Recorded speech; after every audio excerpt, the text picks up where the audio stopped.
Welcome to Pathfinder Basics for the 2nd edition. My name is Model 42 and in this episode we talk about spells and spellcasting. This is a bit more complex, but if you understood the last 5 episodes, you should be able to understand this quite well.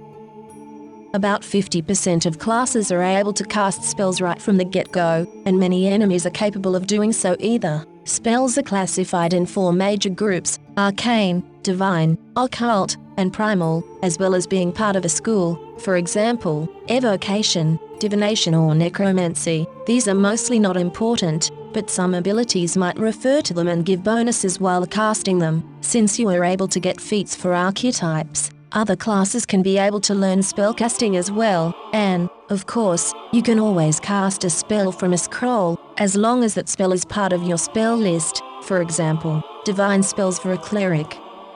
When you get the ability to cast spells from your class, you also will be trained in your spell attack rolls and spell DC, which works exactly like we talked about in episode 2. Spells, however, work differently, depending on what the spell says. Usually, there are 3 ways a spell will resolve. Firstly, some spells make a spell attack roll, and if you hit, they will do something. This works like attacking someone with a weapon, which should be easy enough. Other spells, like Fireball, will just happen and everybody in its area of explosion has to make a reflex save, and depending on their result, will suffer more or less damage. The last kind of spells just happens, for example Mage Armor. Read the spell's description carefully before starting to play a game, so that you know what it does and what has to be done. There are different types of spells. The more or less standard version has a spell level of 1 to 10. There are cantrips, innate spells and focus spells, the latter sometimes having special names like Hex, Conflux or Key, depending on the class that provides them. To be able to cast any standard spell, you will need to have a spell slot of the exact same level available. For example, level 3 spell slot for Fireball. If you are a prepared spellcaster, like a wizard or cleric, you need to choose 1 spell for each spell slot during your daily preparations, which happens once per day after a long rest. As a spontaneous spellcaster, like a sorcerer or oracle, you do not have to do it, being able to cast each spell, as long as you still have unused spell slots for the day. We look at the other 3 kinds in a minute, but before we do, we have to talk about heightening spells. If you are a prepared spellcaster, you can prepare your spells in a higher spell slot to make the spell stronger. Many spells have specific levels to be powerful, but some can be heightened by increasing their spell level multiple times. Fireball, a level 3 spell, for example, can be heightened to spell level 5, spell level 7 and spell level 9, increasing its potential damage by a lot. As a spontaneous spellcaster, you cannot do this without the help of abilities and have to learn the spell multiple times instead. For example, if you want to cast Fireball on spell level 5 instead, you have to learn that spell again. Once you are able to learn spells of that level, you will keep the lower version as well.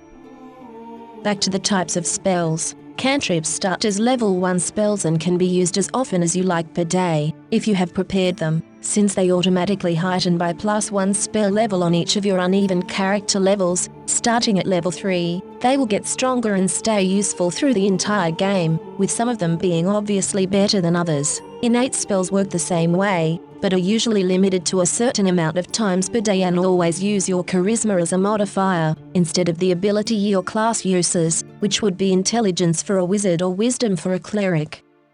Many classes are granted a focus spell at level 1, which also automatically heightens like a cantrip. This also gives you a maximum focus pool of 1 and 1 focus point. You can cast this spell like any other, but when you do, you have to use a focus pool. These refresh during your daily preparations, but you also can do an activity of 10 minutes to refocus, and get 1 focus point back. So if you have the time, you can use 1 focus spell each combat.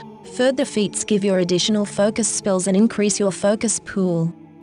All spells use 1, 2 or 3 actions with some of them, for example the heal spell, being able to be cast with a different amount of actions. These actions are always called cast a spell, but use either verbal components, like talking or singing, somatic components, like gestures, moves and dancing, or material components, like ingredients or your holy symbol. Some of them, called rituals, are activities that can take a long time to cast. Also, Some spells can be sustained, which means, as long as you use one action during the following turns, the spell stays active during that turn, while some are just active for a determined amount of time.